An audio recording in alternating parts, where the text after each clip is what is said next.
Did you steal Katt Williams' joke? Yeah. He said it don't line up. How it don't line up? He thought that I was just a no-name comedian and that he could take this joke and nobody would know. And this joke is on Comic View. Cedric comes to the Comedy Store. He watches me in the audience. He comes backstage. He tells me what a great job I did and how much he loves the joke.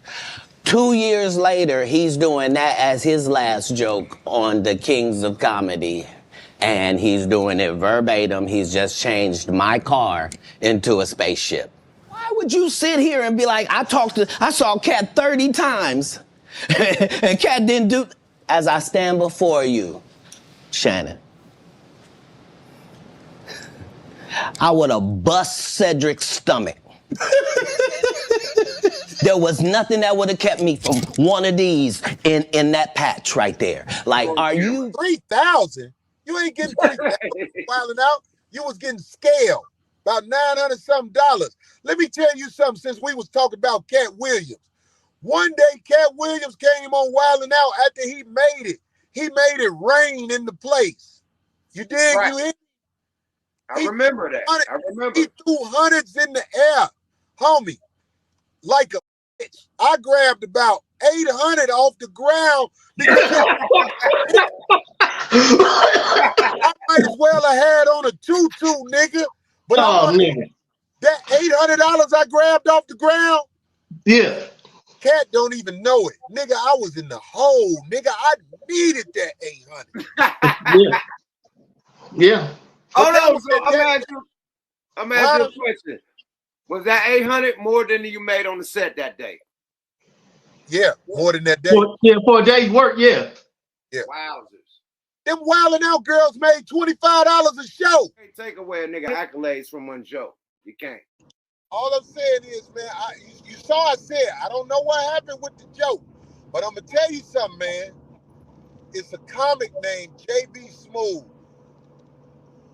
This was one of the greatest underground comics ever, but J.B. Smooth started being around, you know, the other crowd, Larry David and all them.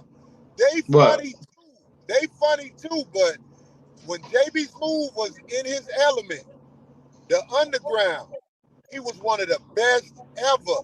And I'm telling you, I dare somebody to say this ain't true, because I could get 1,000 comics to bag me up. On Katt First Special, Okay. where I root for Katt. But that joke where he do like, man, if you listen to this song, you could do anything off this song. That's J.B. Smooth joke, homie. I can get 1,000 comics to bag me up. I can get 1,000 comics to bag me up. Me being a Katt Williams fan, he starts his shows off with the music. Absolutely. And he says, I'm talking about, I want to make sure people understand it's a certain joke he did. I think this was his first special where it's like, man, I can get 1,000 comics to tell you. Man, all these cats, let me tell you something about the cats that's really on.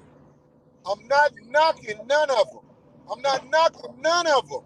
I am so glad Katt Williams is getting money. Katt Williams stood out in movies. When he was in movies, he stood out. Y'all heard that? Facts. But when it comes to jokes, nigga, Cedric the Entertainer is one of the elites. And I ain't got no dog in this fight. Cedric the Entertainer, one of the elites. I can't say that about a lot of other people. But Ced is one of them few comics that been rocking the house for 30 years plus. Yo, it's Big Ant, the spokesman, man. We back. Another edition of Urban Politicians TV, UPTV. Make sure you stay on your pivot at all times, man.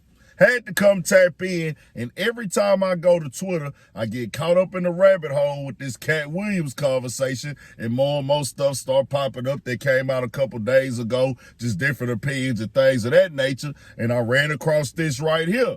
Corey Holcomb calling in to the Wonder Twins podcast with Yukmouth and Gooch. And I'm going to have a link in the description where you can listen to both of these clips in full to get the entire context of what was said from the Club Shay Shay podcast with Katt Williams, where everything got kicked off at, and where Corey Holcomb, another legendary comedian, called in on there with Gooch and Yukmouth and said, hey, he took JB Smooth's joke before, and he also spoke up on behalf of Cedric the Entertainer's joke-telling ability. And I respect Corey Holcomb's opinion. If you follow the game, we talk about growing up as kids, man. We was watching these niggas, and I am tapped into 5150. I watch it every Tuesday night, every time I get a chance, or I catch a little 10 minutes here, there, third in the morning time or whatever during the week. And it's crazy, because right before this interview came out, he was just shouting out Katt Williams and saying how brilliant and how good he was at what he do.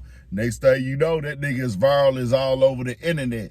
But Corey Holcomb is the type of nigga, he gonna keep it real no matter what's going on. Hey, bro, you took that nigga JB Smooth joke. Now, JB Smooth is an actor in Hollywood, comedian, and everything like that. He was on the Curb Your Enthusiasm. He had his own show, Saturday Night Live, and everything like that. He done it all in the game. But Katt Williams got the game on Smash right now.